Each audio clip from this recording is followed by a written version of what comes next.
Good afternoon. I'm Rajul Pandya-Loach with IFPRI. I'm very pleased to welcome all of you to the IFPRI DGO PIC Brown Bag Seminar today on Toward a Theory of Resilience for International Development Applications. It's very fitting that we hold this seminar at this time. As many of you know, we have just begun planning for our next 2020 conference and consultation, which is on building resilience for food and nutrition security.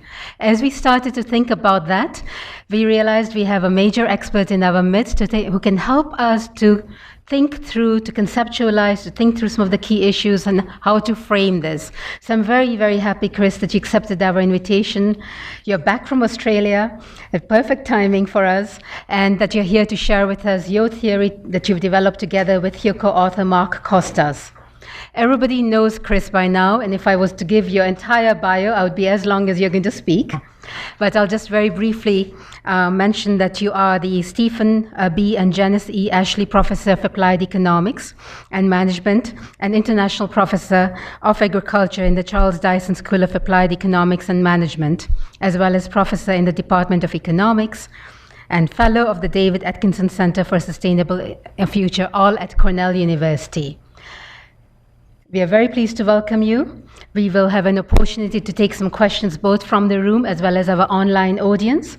And for those of you who don't have a chance to continue over here, we will also have this video taped and up on the soon-to-be-launched 2020 conference website. Welcome, Chris. Thank you. Well, thank you very much, Rajul.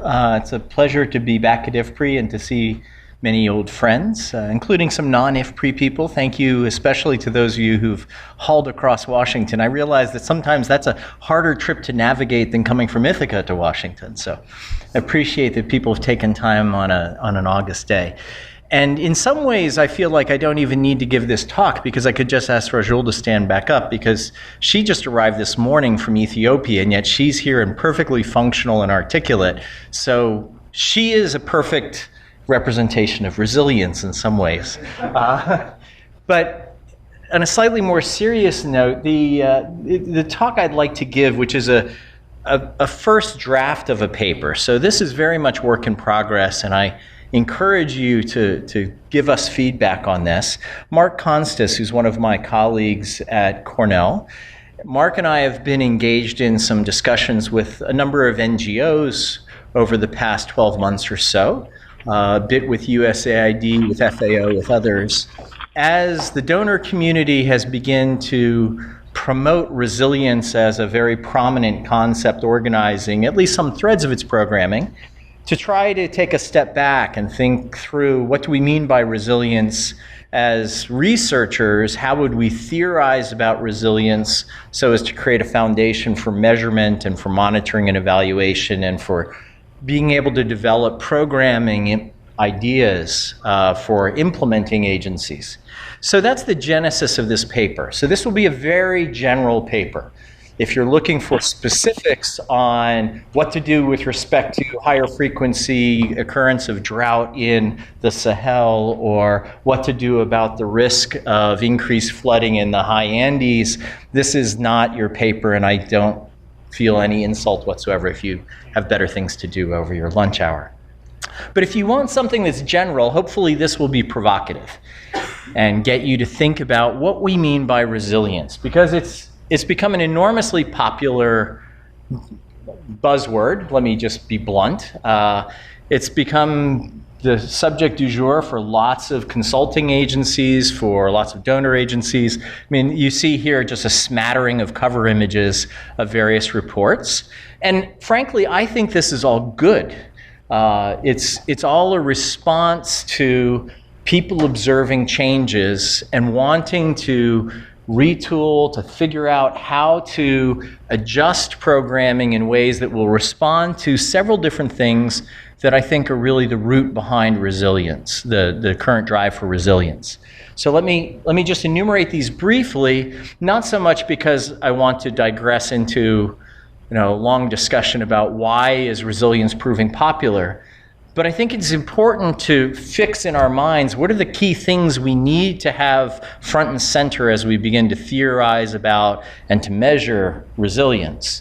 And it's worth paying attention to what are the big drivers that are giving rise to the current popularity.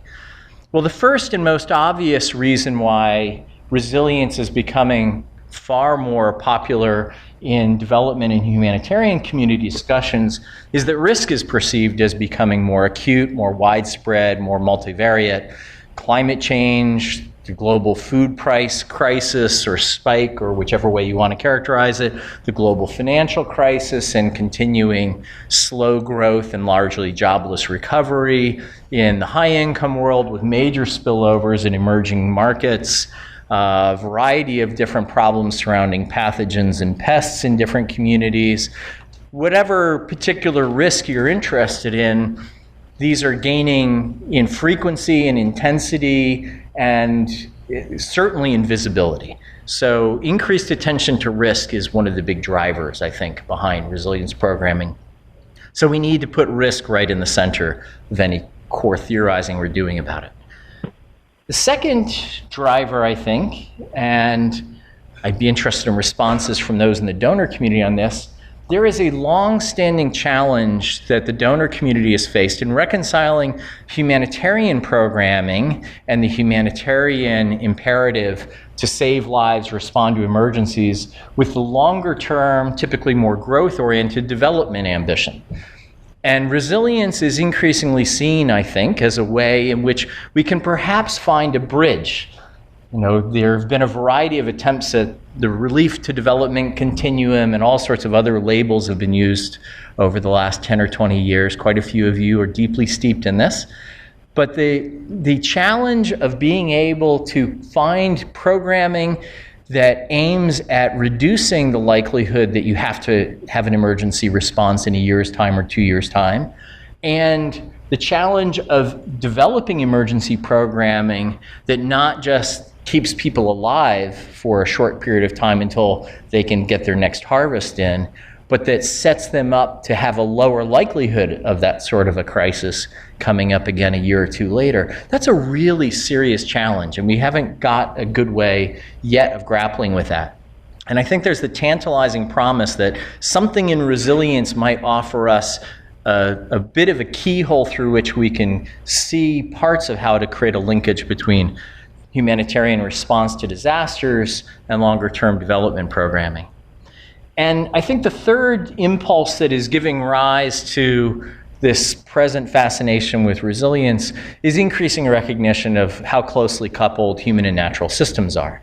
That especially for the world's poor, who overwhelmingly still live in rural areas and still depend upon agriculture for at least part of their livelihoods, their immediate dependence upon biophysical systems for their livelihoods, as well as their vulnerability to biophysical systems, such as disease, that those intercouplings between the biophysical and the natural systems naturally give rise to interest in the underlying ecology, and resilience has been one of the organizing threads of an awful lot of ecological work in the 40 years since Buzz Holling's classic 1973 paper.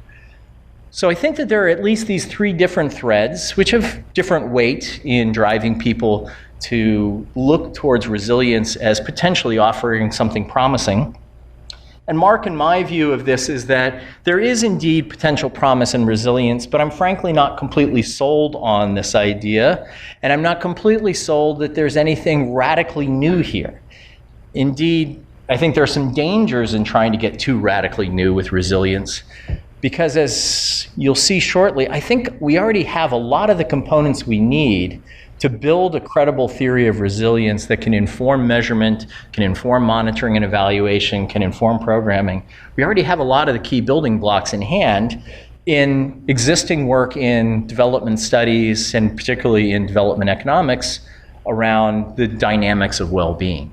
So I'll try to make the case that the parallels between the literatures on poverty traps in particular and the ecological literature on resilience, the core mathematics are exactly the same. And we can take some of the lessons from the ecological literature on resilience, adapt the poverty traps literature quite readily, and have a reasonable framework for understanding resilience in a way that lends itself naturally to the sorts of theory development, measurement, evidence-based programming that donor agencies, implementing agencies are after.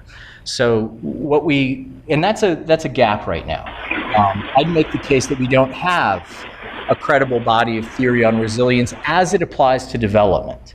There's a body of theory on resilience in engineering, in ecology, in psychology, but nothing that really applies to our particular suite of problems focused around the reduction of poverty and improvements in food security. So that's our objective in this paper, is to make some modest contribution towards developing such a theory. We're finishing up a companion paper around measurement principles that flow from the theory we advance in this paper, with the idea that this can help to stimulate dialogue around a somewhat more coherent and in some ways simpler framework for understanding resilience. It's also important to recognize that while resilience has become sort of the term du jour in lots of different donor and humanitarian communities, there's also a fair amount of pushback out there. And some of this pushback has reasonable foundations. It's important to pay attention to what some of the doubters or critics have to say. One is fair enough. It's seen as a very imprecise, malleable concept, that people are just using the label to reclassify what they've already been doing and absolutely nothing is changing, or that it is just a device for doing any of a whole host of things and people are changing definitions constantly to suit the moment. I think an even more important criticism is that resilience, as commonly used, as presently formulated in a number of places, is not intrinsically pro-poor. And so if you're at the World Bank or at USAID or at one of the CGIAR centers where poverty reduction is the core of your mission, the pro-poor nature of resilience has to be there if you're going to pursue this as a high-level objective. That's not intrinsic to any existing definitions of resilience in the scholarly literature, because engineers worried about bridges that don't fall down in earthquakes, ecologists who are worried about the sustainability of a limnological system, psychologists who are worried about children's recovery in the wake of trauma, they aren't intrinsically interested in poverty. That's not part of the original formulations of their theories or their methods. So this is precisely why we need to adapt if we want to be able to use the considerable leverage that comes from those literatures. We have to adapt it to our setting. Just like, sitting here in a CG center, one develops a really good cultivar, but it has to be adapted to roll it out to other applications, to other contexts. We similarly have to adapt the very basic research discoveries of resilient science in other applications to the development context. And relatedly, the formulations of resilience one finds in literatures like engineering or ecology completely ignore issues of human agency or the exercise of power within human communities, because in engineering, you're worried about inanimate objects, so it's kind of hard to have a clear concept of what agency is. And in ecology, you're typically not intrinsically interested in individual elements, not necessarily even in individual species, but certainly not in individual members of a species. You're interested in the system as a whole, the integrity of the system as a whole. But in development, we start from really basic premises about human rights. And the individual, him or herself, becomes an unit of observation and an object of central interest to us. That is the subject of our story, and her agency and the power that she is or is not able to exercise in controlling the dynamics of her well-being and that of her family is really central to our story and development. So that is a critique that you get out of a lot of the qualitative social scientists who express concern about the resilience literature as ported over relatively simplistically from parallel literatures. And I would argue it's a critique we really do need to take to heart. And frankly, it's a critique that we quantitatively minded economists are relatively ill-equipped to handle effectively. I will speak about it briefly, but this is precisely why some interdisciplinary projects are very helpful in this area. I should add, by the way, that Mark, my co-author, is trained as a psychologist. So I'm putting my money where my mouth is here. I'm working with a psychologist on this project. So the aim of our paper here is to try to address some of these critiques to make that adaptation I just made the case for, so that we can develop a reasonably coherent, empirically testable approach to thinking about resilience as part of the project of reducing poverty and food insecurity. So I've already made much of this case about the need to adapt. This builds explicitly off of work that Partha Dasgupta and Alex Travis and I did, summarized in a special section of the Proceedings of the National Academy of Sciences on biodiversity conservation and poverty traps, where we explain how the basic mathematical infrastructure that's used by resilient scientists in ecology is precisely the same system of ordinary differential equations that I use in teaching poverty traps to students in graduate courses. Sorry, I thought I stepped on something. So we have the same basic apparatus of system dynamics, but there are a couple of crucial differences here. One is the focus on the individual rather than on the system as a whole. So Buzz Holling and Brian Walker and many others in the ecological resilience tradition write very compellingly about preserving the integrity of systems and the foundational relationships that describe a system functioning in a good state. But keep in mind, they're typically talking about a system that presently exists in a desirable state, and they're worried about its prospective collapse into a degraded state. So they're worried about multiple stable states or multiple dynamic equilibria, but they're worried about guarding against a collapse from a high-level equilibria to a low-level equilibria.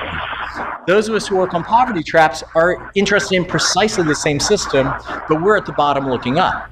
We're interested in those who presently appear to be trapped at a low-level equilibrium standard of living, and we're interested in how do we enable them to achieve a sustainable high standard of living. So the two literatures have existed in parallel for a long time using exactly the same technical tools, but with different foci, both in terms of individuals versus systems, as well as are we trying to prevent descents or are we trying to facilitate climbs? So these are important differences. Human agency is at the heart of the poverty traps literature because it's all about equilibrium results from individuals engaging in optimal behavior. That individual farmers who are poor and start off on relatively deficient soils find it optimal not to apply fertilizer to their fields in some cases. But the predictable result is low yields, relatively low incomes, which just perpetuates the exact same result. That's an equilibrium. But it's an equilibrium that people are choosing. And that's precisely why it becomes a powerful concept. So we need to adapt the ecological resilience literature. I have no idea why this is going line by line. Excuse me. And we need to adapt it in a few key ways. The first is what's the subject of interest. And this is where, and I put up a first graphic in just a moment, you'll see I've reduced this problem into a very, very simple reduced form state describing the dynamics of human well-being because we want that to be the focus. You can build out from there, and we'll build towards systems integration a little later in the paper, but we really need to start at well-being. I'm going to talk about it in extremely general terms. Think of SEN's capabilities. Implementing this, it's natural to use incomes, to use any of a whole host of different indicators. Assets and wealth are an indicator I've commonly used in my work on poverty dynamics. You can think about this in multidimensional terms if you like to do that. Those are all indicators and ways of operationalizing the concept. The key is that the dependent variable of interest is some measure of human well-being, and we're interested in tracking its dynamics over time. This implies a focus on well-being within a system, not the state of the system itself. So the system is instrumentally but not intrinsically important. I'll come back to this later on when I talk about steps towards systems integration, integrating biophysical dynamics into these human well-being dynamics. The focus then naturally falls on minimizing the human experience of low levels of well-being, of insufficient capabilities, or simply put, chronic poverty. So minimizing the duration, the likelihood, the intensity, or some combination of those three measures of chronic poverty. We will not focus on a specific source of risk. So this isn't resilience to climate change. This isn't resilience to new pathogens. This isn't resilience to social disruption. For a few reasons. One, we're aiming at a very general theoretical approach to this. Secondly, that the array of different stressors and shocks, and I'll draw that distinction, stressors being shocks, disturbances not yet realized, but of which people are aware, and those stressors, that ex-ante risk exposure affects behavior. So the array of stressors and shocks, shocks being the adverse realization of a stressor, stressors and shocks are so numerous in most of the places that you folks and I are interested in that it's very reductionist for us to jump right to one. Now, there's some programming where you do need to focus on a specific risk. That's great. But let's start general here, and we can get very specific when that's appropriate, but not before that. So towards a theory, the concept that we use here is as follows. So we're going to think about development resilience as the likelihood over time of an individual or some aggregate of individuals, households, communities, nations, the likelihood over time of them being non-poor in the face of a variety of stressors and in the wake of various shocks. And so resilience here could simply be defined as a relatively high likelihood of being non-poor. Now that's going to sound an awful lot like measuring chronic poverty and thinking about intertemporal measures of poverty. And there's reason for that, because I think that's really what should be at heart of thinking about resilience in a development context. Now, to be very clear, we economists haven't got intertemporal measurement of poverty down by any stretch of the imagination. This is very contested terrain among people who are real specialists in poverty measurement. But the concepts are fairly clear. We're interested in the path dynamics of well-being, and we're interested in particular for development, well-being that falls below some poverty line or some focal point. You know, you could use any of a variety of poverty lines. So this is about stochastic dynamics, the standards of living. The normative implication here is that we prioritize the avoidance of and the escape from, and let me emphasize, and the escape from chronic poverty. And I say that because, as I'll show you in a minute, one of the concerns I have about the resilience literature when it is ported over relatively lock, stock, and barrel from ecology is that there is a very high emphasis on avoiding collapse into poverty and much less emphasis on facilitating escapes from chronic poverty. There's an intrinsic asymmetry that we're going to need to worry about. So let me move towards a theory, and for those of you who are not mathematically inclined, I promise you there are not going to be reams of equations here. I'm just going to use a little bit of compact notation that I'll try to explain clearly, but if something's unclear, stop me right away so that I can help clarify this. So the simplest way of thinking about this is conditional well-being. So let's use income as a measure of well-being. So what is the income of an individual? So let me call that W, or wealth. Maybe let me call it wealth so that you have the mnemonic in mind. So wealth at time t plus s. Conditional on wealth at time t. So some future period t plus s. So interval s further ahead from today. That what is the description of the distribution, so the moments, for those of you who think in statistical terms, what are the moments of the distribution of wealth tomorrow conditional on wealth today, allowing for some range of stochastic factors, epsilon.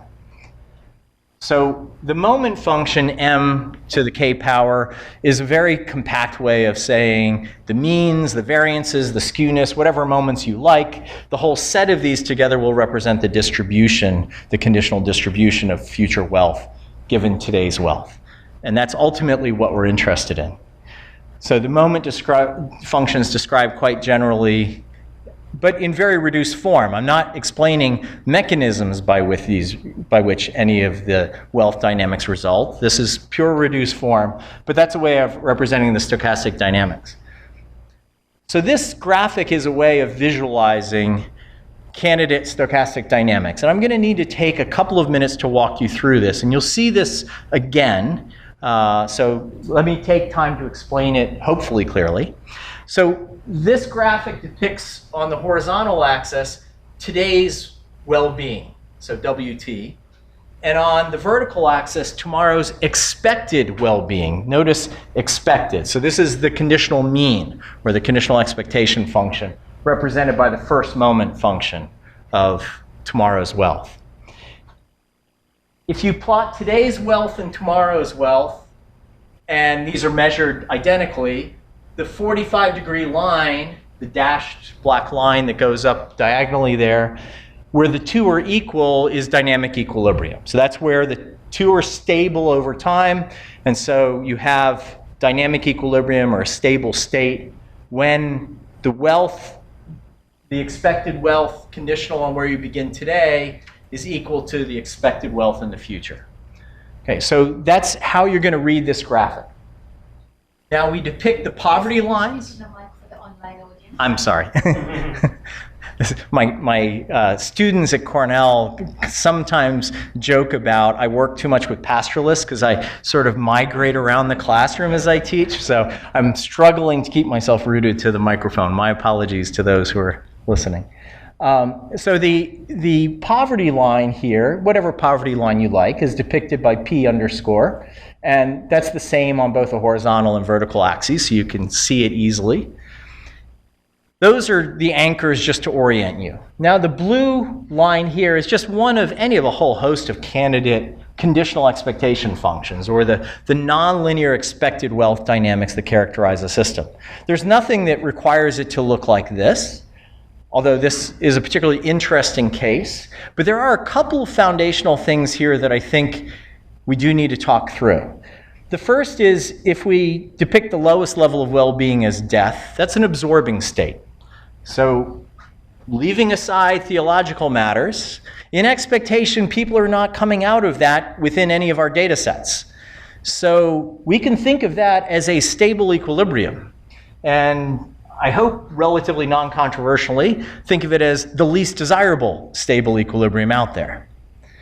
Now there's got to be some other dynamic equilibrium or else we wouldn't all be sitting here. So we know right away there are multiple stable dynamic equilibria. Automatically there are multiple equilibria.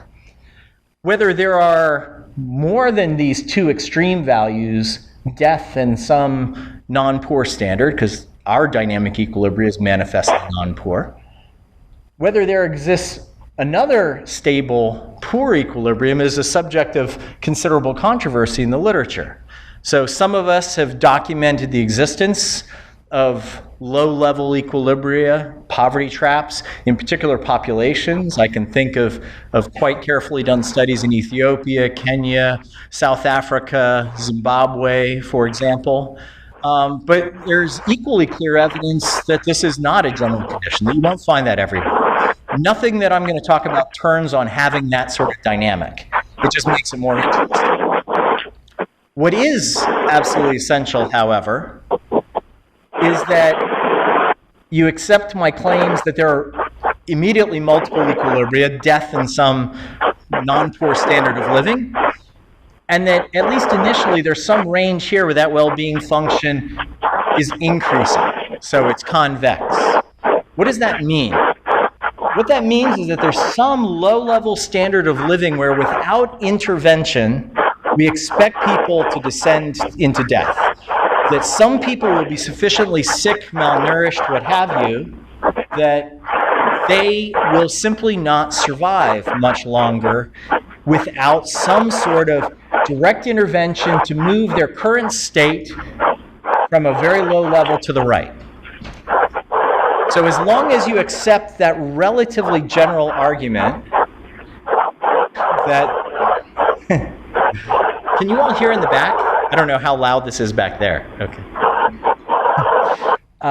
So as long as you accept this general argument that there are at least two stable dynamic equilibria, and that at least at the initial low ranges of live well-being, that well-being is increasing exponentially, locally exponentially, such that you're going to have some unstable equilibrium right here, T1.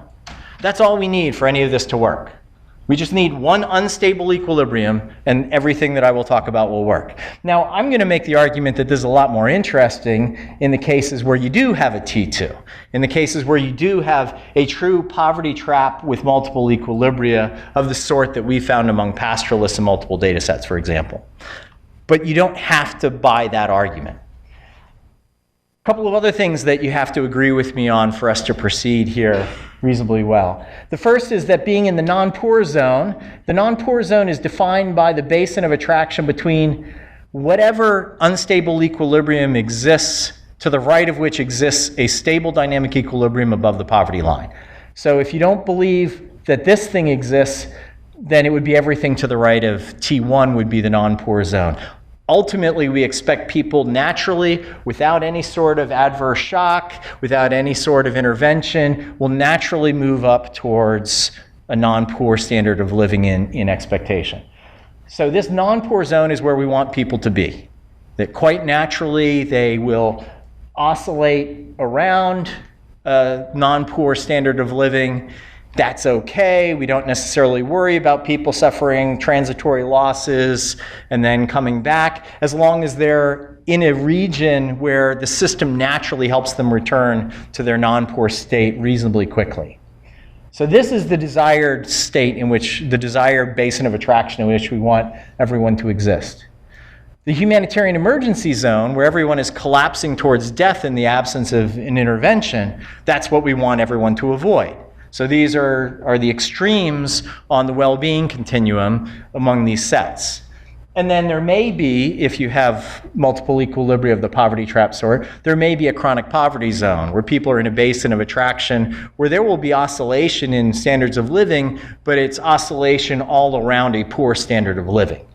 Okay? So that we can order the non-poor zone is preferred to the chronic poverty zone, which is itself preferred to the humanitarian emergency zone. Okay, I think that's all pretty intuitive and non-controversial.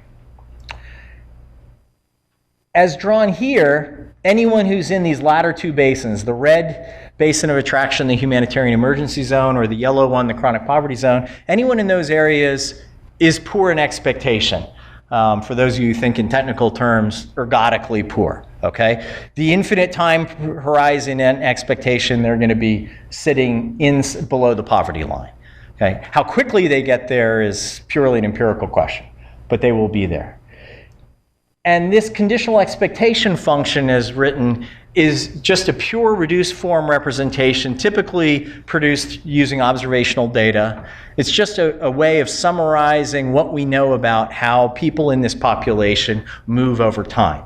Behind that lurks all the power agency issues that are really important, but that are a complete black box in this ultra-reduced form representation. So it's not that they're not there, it's just that you can't see them directly here.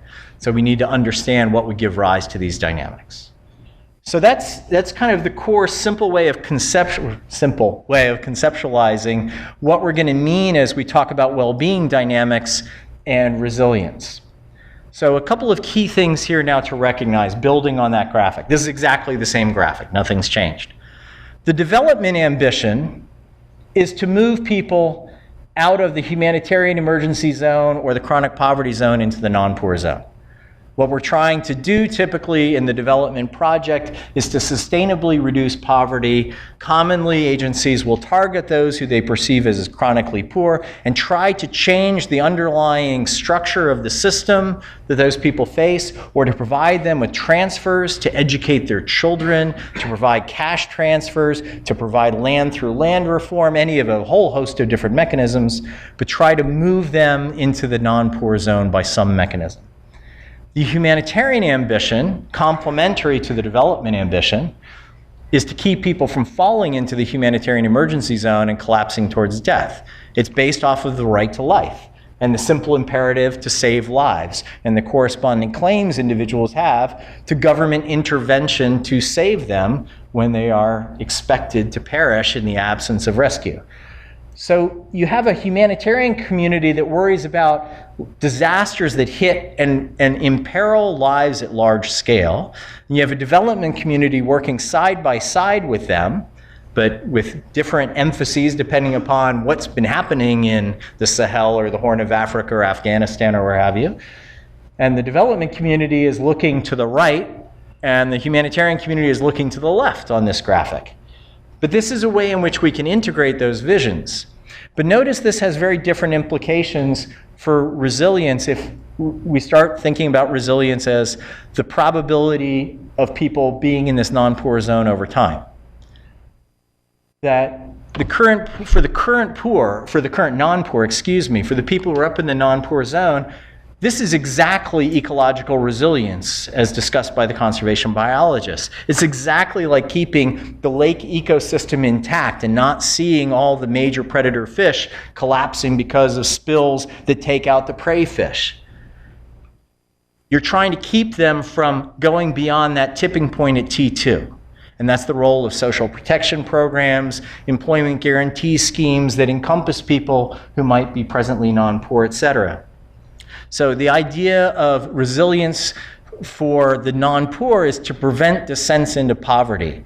Not necessarily to keep people from suffering some loss of well-being, but just to keep them from losing income or wealth or what have you in to such an extent that they can't recover and be non-poor again soon. So unemployment insurance as a classic case. People lose their jobs. They will be poor pretty soon once they've lost their job unless they have insurance or can relatively quickly find a new job. But for the current poor, the ecological concept of maintaining the integrity of the current system is not at all what you're looking for. So the people who sit to the left of T2, that's exactly the wrong way to think about resilience, I would argue. And this is where some of the dangers of some of the present discussion that just ports over somewhat mechanically from the ecological literature, this is where some of the risk comes in. For instance, stability is not what you're looking for. Low variance of incomes is not what you're looking for. So if you start implementing measurement tools that look for diversification of portfolios and reduced variance of incomes as an indicator of resilience, well, unfortunately, you'll get lots of people who are optimally diversifying their portfolios to guard against catastrophic risks, but in so doing, extinguishing whatever growth opportunities they might have. They're choosing low return, low risk portfolios. That is precisely an optimum for many people, and it is a poor optimum. It is a low-level equilibrium trap. So resilience is not necessarily the maintenance of stability or even the maintenance of the integrity of the present system. If you start off in this lower level, it's disruption of the system. It's actively moving people. Productive disruption is a term that pops up sometimes in the ecological literature, but typically in restoration ecology, not around resilience. It's about disrupting the system to the right. It's about changing the probabilities people will be poor over time by doing something to actively disturb their present state. And so there's a very fundamental asymmetry here. The asymmetry between trying to guard against leftward, downward movements versus the attempt to promote rightward, upward movements. That stability, that asymmetry, if you accept that asymmetry as fundamental to development resilience, conceptualized as minimizing the likelihood over time that people are poor, then immediately you have to move away from concepts of stability as foundational or measures based on any notion of stability as foundational. Okay, it accelerates from here. That's the slow part. So that was all based on conditional means, so which it completely ignores risk, other than in the background there's risk that changes behaviors. So we can incorporate risk by just using the variety of moment functions to generate conditional transition distributions. So this is exactly the same graphic, except that now I've just drawn a conditional distribution. So conditional on having wealth at this point, here's the distribution of probabilities of outcomes on the other side. So the vertical axis is no longer the expectation, it's the realization. And so moving from expectations to realizations, we now have full distributions. And so this just allows the fact that there's stochasticity in the system, and positive or any shock that leaves you above the dashed green line at T2 is expected to push you into the non-poor zone.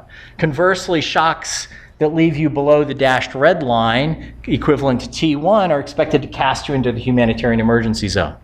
So this is just a way of quickly generalizing the framework we had before, but recognize that here's where you start to see that transitory shocks. If epsilon is an IID process, so that today's shock is completely uncorrelated with future shocks, today's shock can permanently change where I will be. As long as that shock puts me into a different zone than I started off in, this will have permanent consequences in the absence of any sort of other disruption to the system. In expectation, I should say. Moreover, risk is going to be endogenous to system state here. So if you look carefully, you notice I've intentionally depicted these distributions. They all look different. That it's not just the means that change as we move around, but it's variances and skewness, et cetera, that will change as we move along the wealth continuum. So this starts to lend itself towards, this is a direction towards measurement, that we start to think about what is the range of outcomes we observe conditional on different points in time and different starting points, and where are the tipping points in this system, if any exist, so that we know to protect, those are the spots to protect. That's where, wow, why is there a W floating around here? So this has programming implications at a very general level. You either change people's initial conditions, W, which is basically transfers, education transfers, land, conditional cash transfers, et cetera. You change the risk factor, epsilon, so that can be improved drought resistance in a cultivar. It can be immunizing children. There are a whole host of ways to change the epsilons. It could be an employment guarantee scheme or index insurance that some people here worry about. Or it can be changing the underlying system structure, not changing W or epsilon, but changing the parameters that guide behavior. Because that graphic, the reduced form wealth dynamics, is a product of all the different incentives and constraints people face. So that's where feedback starts to matter. Let me just very briefly now take the moment to emphasize, this is where an awful lot of the non-quantitative social science, I think, has a really valuable role to play. Let me tell you two very quick stories about two widows. And these are real cases. I mean, you can see these are real pictures I've taken. So these are both women who started off non-poor. They both lost their husbands in kind of freak events, one to cholera and one to a road accident. But what happens thereafter is radically different. They start off in very similar circumstances. They suffer a similar epsilon, the death of a spouse and principal earner in the family. But on the left, this woman, her extended family steps in, helps out. The community covers the cost of the funeral, covers school fees for kids. She suffers emotional distress. It's certainly not life as usual after her husband's tragic passing. But she doesn't become poor. She recovers in at least a material way quite rapidly in the wake of a shock because of the social structure around her. Conversely, the woman on the right, when her husband dies, she has an obligation to slaughter their lone cow to feed attendees at the funeral. Her land and her home revert to her brothers-in-law who have the claims on this. She has no rights to any of the property. When she protests that because she's not sure they'll really take care of her, they kick her out because one of the brothers-in-law was very prominent in the village. None of the other people in the village were going to step in to help her, and she left. She had to go to the kind of slum outskirts of the nearest big city and beg for money and try to find odd jobs. Her severely stunted child here is not doing very well. Objectively, identical initial conditions, identical shocks, completely different outcomes, entirely due to the sorts of things that I don't measure. So that's the importance of paying attention to the social institutional context. Where is the power? Who's able to make decisions? Are the social solidarity networks there to cushion people against risk, or do they accentuate risk for particular subpopulations? These are things we have to pay attention to. And moreover, if the roles were reversed and it were men surviving and their wives who died, I'm not at all convinced that you'd have the same outcomes in the same places, particularly because of the gendered nature of the institutional arrangements that led this poor woman into a desperate place. So that's just a way of saying that as we think about resilience, we got to think not just about the metrics we can use to measure well-being, which I think we have a reasonable handle on in economics, but we really have to contextualize it and understand what's giving rise to whatever the sorts of dynamics depicted on that graphic are. Let me fast forward through this, just kind of give a brief nod to say, I have simplified everything radically and for a purpose to try to focus people's thoughts on poverty as central to resilience. But one obviously has to bring this back to nesting well-being within the broader biophysical dynamics that regulate an awful lot of the condition of the poor, whether it's agroecological dynamics or disease ecology. And that's relatively easy to do. You just slightly generalize those moment functions to add resources and acknowledge that those resources themselves have underlying dynamics. So there is a moment function for the resources that may be conditional on human well-being. And so that naturally creates feedback. There's correlation due to common shocks like climate. Again, the system is instrumentally important, not intrinsically important, but the system itself now becomes important to study. And this is where the larger resilience, ecological resilience literature has an awful lot to offer us, as well as disease ecologists, et cetera. You can go through and create very similar kinds of diagrams. The upper right is the diagram we saw before. You can have an analogous diagram on the lower left that's purely the dynamics of the resource. So here's what happens to the state of the soil or the state of the lake or the disease, the vector population. And the relationship between human well-being and the natural resource state at any given moment in time now becomes really central to understanding the linkage. Part of the problem here is there's so many different candidate relationships, it's really hard to know which ones at play at a given moment in time. You could have an environmental Kuznets curve kind of relationship like depicted here, whereas people get wealthier, the resource degrades, but then at some point it begins improving. You can have the sort of backward S-shaped relationship that exists, for example, when you see soils improve, you don't see a whole lot of improvement in well-being initially, and then it rapidly accelerates as people become now suddenly able and willing to invest in irrigation, in mineral fertilizer, et cetera. So which way the causality runs, which of those relationships is at play in a given place is hard. It's an important problem to look at, hard to solve. The result of our broad scale uncertainty about this is I wouldn't even want to hazard a guess what the graphics look like in the upper left. But just a way of saying you can start to edge towards system integration using this framework. I've already mentioned you can edge towards measurement. We talk about it briefly in the paper. We have a companion paper that'll be ready pretty shortly. So just to wrap up and allow some time for discussion, hopefully I've convinced some of you that it is possible to use existing tools of analyzing poverty dynamics to think about resilience in a reasonably sensible way, that there is a way of putting a pro-poor focus at the heart of resilience by focusing on what does it take to change the likelihood, the duration, the intensity of the experience of poverty. And we can measure this at multiple scales. The Foster-Greer-Thorbecke type tools of decomposable poverty measures carry through directly.